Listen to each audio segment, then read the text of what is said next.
যে সমস্ত মা বোনেরা ছোট ছোট ভিডিও তৈরি করে আল্লাহ তাআলা তাকে যে সৌন্দর্য দিয়েছে এই সৌন্দর্য প্রকাশ করে অনলাইনে ভিডিও কি করে আপলোড করে এখান থেকে লাখ লাখ টাকা ইনকাম করে, কিন্তু একটাবার ভাবলো না আল্লাহ তাআলা আমাকে কেন বানাইলেন, কি জন্য আমাকে বানাইলেন, কার জন্য আল্লাহ আমাকে বানাইলেন।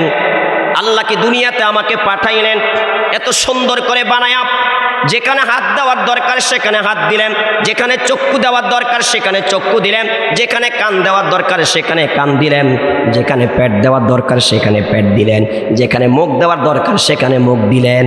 আল্লাহ তাআলা আমাকে এত সুন্দর করে বানাইয়া দুনিয়াতে কেন পাঠাইলেন?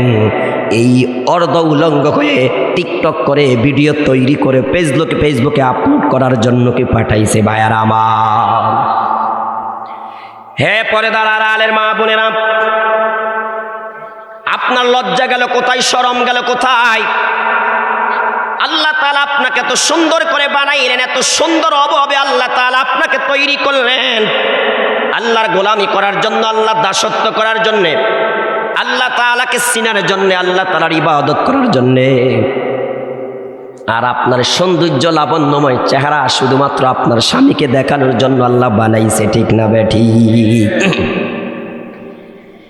এই চেহারা আপনি কিভাবে ফেসবুকে লক্ষ কোটি মানুষকে দেখান? এই চেহারা আপনি কিভাবে লক্ষ কোটি মানুষকে ফেসবুকের মধ্যে দেখান? আল্লাহর আদালতে কিয়ামতের ময়দানে কি জবাব দিবেন? হে পর্দার আড়ালের মা, একটু চিন্তা করে দেখেন, এটা কিন্তু গুনাহে জারিয়া। আপনি দুনিয়াতে থাকবেন না, আপনার ফেসবুক অ্যাকাউন্ট থেকে যাবে। আপনি দুনিয়াতে থাকবেন না, আপনার টিকটক অ্যাকাউন্ট থেকে যাবে। কথা বলেন না কেন?